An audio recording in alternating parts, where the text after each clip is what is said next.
Finally, we have a break from all the technical stuff and we can get into branding. So branding is your look, your vibe, as the young people say, your colors, typography. It gets into everything about who you are. It even gets down to your voice, what you sound like on social media posts or blog posts, wherever you write. That's also part of your branding. And branding's important for many reasons. It's kind of that part of that first impression, when people go to your website. Well, they may be seeing you for the first time online in a different way on social media, or just as they're scrolling on Google, they're going to see your brand pop up as they're doing a keyword search. They're going to see those colors and that logo, and being consistent with your branding, with the look that you have, the colors, your logo, your verbiage, helps clients recognize you and helps you be taken more seriously by potential clients. People are drawn to attractive, beautiful brands. And so that can really help you as you're trying to get a client to come into your world and work with you. Branding is a little bit different than the other aspects in the PDF that I brought up, because it typically has to do with working with another person to get your branding right.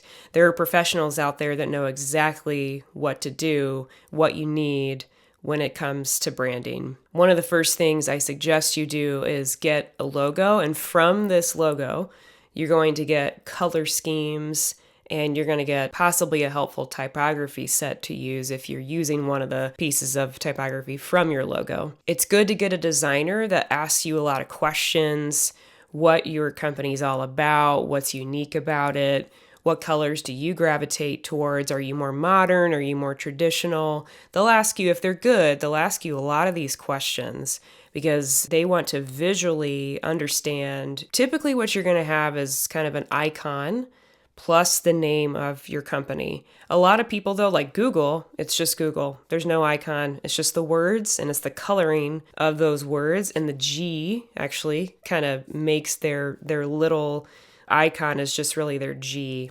And that may be what yours is, but sometimes designers will make kind of an icon plus your logo. So they're going to get a lot of information from you. And you go through approval processes to say yes, no, I like that, I don't like that, mix these together, and you get the product that you're wanting, hopefully. With your logo, they'll make a colored version, probably in a horizontal and a vertical version of your logo. And they should also give you a totally white version and a totally black version of your logo, because you're going to need that for your website, for social media posts, for advertisement, for print.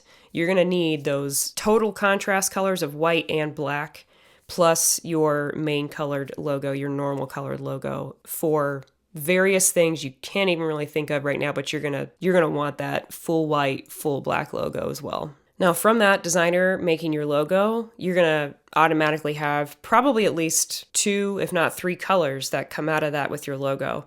And that's what's gonna allow you to be consistent across your website, what colors you use on your website, what colors you use when you're creating a social media post, what colors you use when you print something. That should all be consistent to the colors of the logo that you have. You'll notice on websites, you're typically dealing with at least 3 colors, and sometimes there's more, and that can be completely normal. So you may be kind of the traditional website that has a white background, and sometimes just kind of edging that a little bit and making it more orange or more yellow.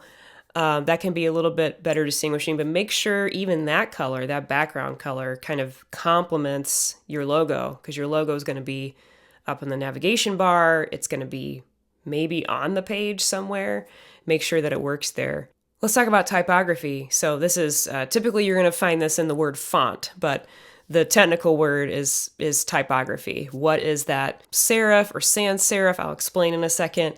That you want to use on your website and on your social posts and on ads and on print and on your business card. That should all be consistent. Typically for your branding, you're going to be dealing with 2 types of typography.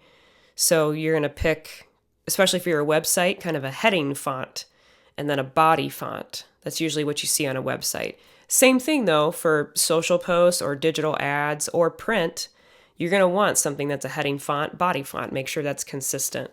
Sometimes there's a third piece of typography or a third font that you'll use for other things.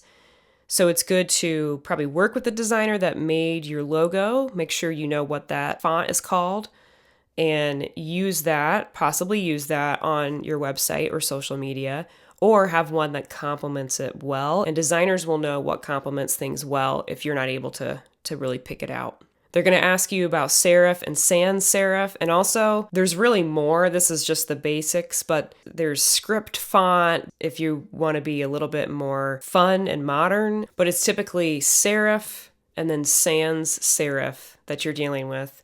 Sometimes people do the serif as the heading, sans serif as the body. Sometimes they flip it. Sometimes you just want serifs or you just want sans serifs. You don't want the other. And that's fine. There's really no wrong way to do it, but there are better ways to blend two that complement each other. And a designer will know what that looks like. This section of the look that you have in branding is more about something that you start to recognize rather than something that I can even put into full-on scientific, let's break it down, what exactly is going on here, words. If you have a designer making your social media posts or your digital ads, a professional designer will know exactly what's going on here, especially with these examples I have in the PDF of Bill.com. As you're scrolling through social media, whether it's LinkedIn or Instagram or Facebook, you may start to see a common thread of companies. They start to have a look to them. And with the examples I have here of Bill.com, there's always their orange color. Orange is it's going to kind of grab your attention. And so they're kind of lucky in that way that they decided to go with orange, orange, white, and black. They have a consistency to what it looks like. But also there's consistency in their typography, and there's consistency in their photography of their social media post. There's clarity in how they create these social media posts as well. But this is just an example of kind of a look that you can have from having already had a good logo created for you, already have good color scheme, already have typography. This is more, how do you put that into play? And that's what this look section is all about. It's about consistency. So then a potential client will start to recognize those things about you and remember your name better and better.